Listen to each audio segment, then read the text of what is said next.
Welcome to My Game is Money Investing with your host, Mr. G, the retail trader. Welcome to episode number 12, as today we're going to talk about what a great day the stock market had and the rally that happened right after the Fed meeting. So real quick, I'm not a financial advisor. These videos are for entertainment purposes only. So let's jump right into it. Today, the Fed meeting happened roughly around 1 o'clock. And the stock market was really down up until that point. The Fed pretty much provided a roadmap leading us to a clear direction for the next couple of months at the very least. So they did raise the rate to 50 basis points. There was some speculation out in the stock market arena where it was thought that possibly they would go up 75 basis points. Now, the Fed's never indicated that they were going to go that route, and they've been very transparent. So they've been doing very well with guiding us as it relates to tapering, to create a soft landing, which is basically getting us back on track to fight off inflation. And there's a lot of factors involved, and they've been doing a really good job. So again, in the stock market really understood that, and which is the reason for the rally today. Now, will the rally continue? And no one really knows that, but it looks like we're heading in the right direction because the reason why the stock market starts to dip is because of uncertainty. But it looks like they created the roadmap. So now I'm very interested in knowing how the stock market is going to react tomorrow and see if they're going to be continuing to rise. I don't see a complete rise 2 days in a row, but I think we're going to be heading in an upward direction with higher highs and higher lows heading into the weeks ahead.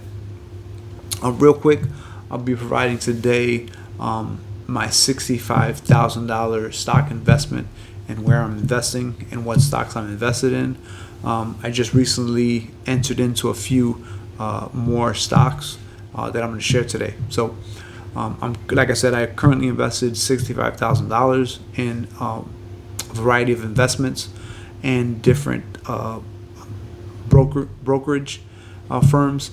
I have roughly $60,000 invested in TD Ameritrade, where I own Carnival Cruise Line.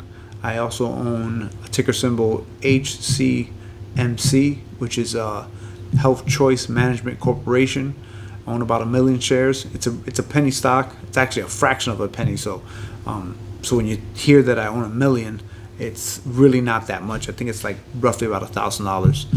But if it goes up $1, I'm a fucking millionaire. So I also own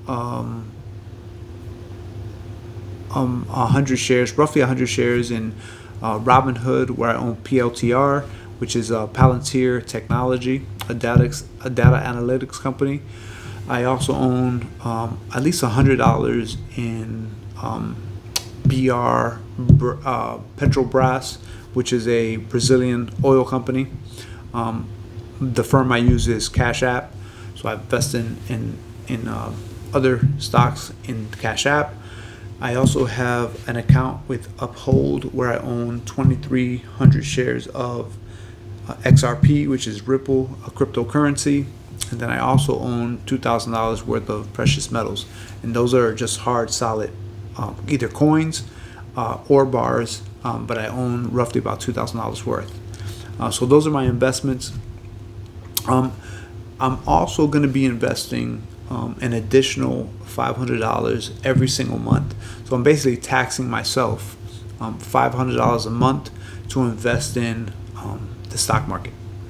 I'm also going to be, or I'm currently looking for my next stock investments as I'm going through the process of investing in the stocks that I'm investing in right now and reaching my target sell point.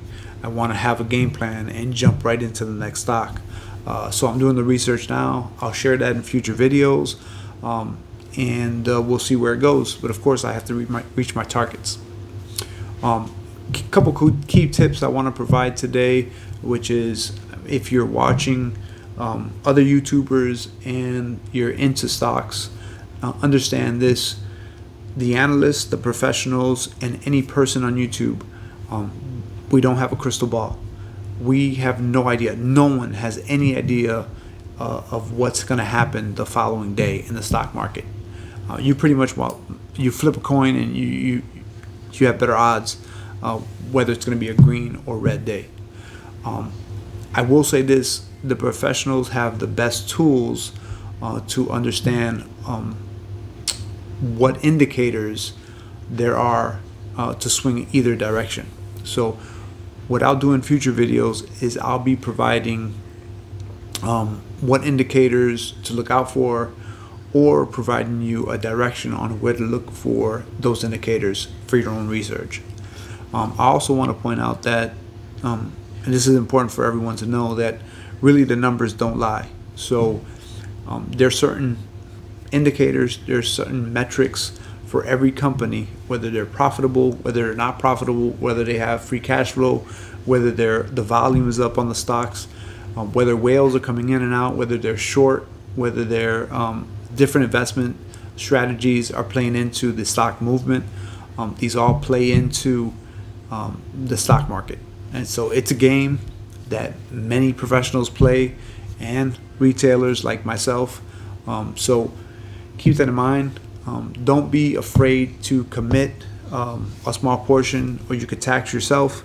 And again, you have to do your own, take your own risk, do your own research. Again, I'm only a YouTuber providing some, really hopefully some just useful information.